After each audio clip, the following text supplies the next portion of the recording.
La vérité sort souvent de la bouche des enfants. C'est une phrase que j'ai déjà tellement entendue, mais est-ce que nous sommes prêts à entendre ces vérités? Il arrive souvent qu'on ne mette pas de l'importance sur ce que dit un enfant.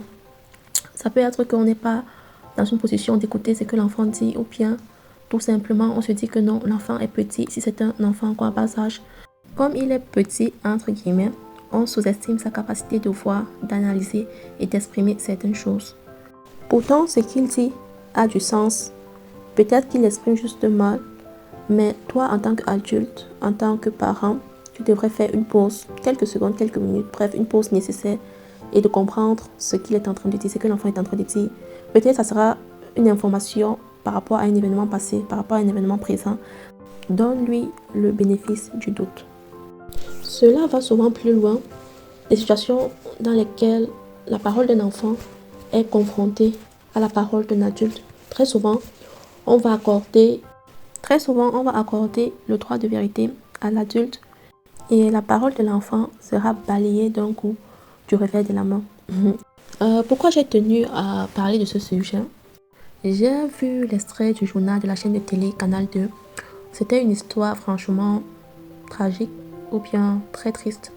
C'était une maman qui avait une fille de 12-13 ans et elle avait un compagnon, apparemment pas le papa biologique de sa fille.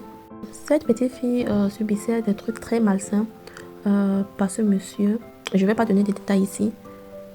Elle a fait part de cela à sa maman, mais elle ne l'a pas cru. Quelques mois après, la maman s'est rendue compte que son enfant avait raison.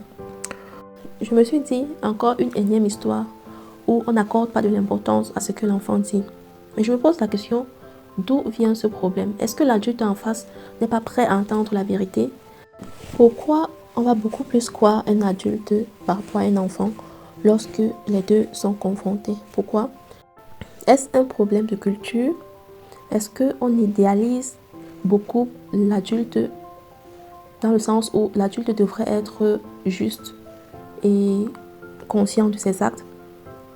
Pourquoi pensons-nous que l'enfant n'a pas la capacité de réfléchir et d'agir, de réagir par rapport à certains actes?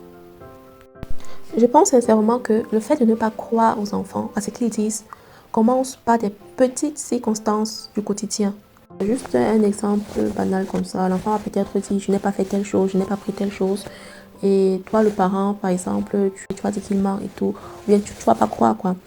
Si cette situation se répète encore et encore, ça va se créer une sorte de schéma dans la tête, dans le cerveau, où le parent ne va plus croire ce que l'enfant dit. Où est-ce que je veux en venir? Ce que je veux dire c'est quoi? Peu importe ce que l'enfant dit, peu importe le message que l'enfant transmet, on doit y accorder de l'importance. On doit lui donner, je dis lui, c'est-à-dire l'enfant, donner à l'enfant le bénéfice du doute, apporter de la lumière apporter de la lumière, de la clarté à ce que l'enfant est en train de dire. Merci d'avoir partagé ce moment avec moi dans des Mama Lounge. Si cet épisode t'a parlé, n'hésite pas à le partager à une autre maman, à laisser une note, un commentaire et surtout, n'oublie pas, tu n'es pas seul. On se retrouve très vite pour un nouvel épisode. À très bientôt.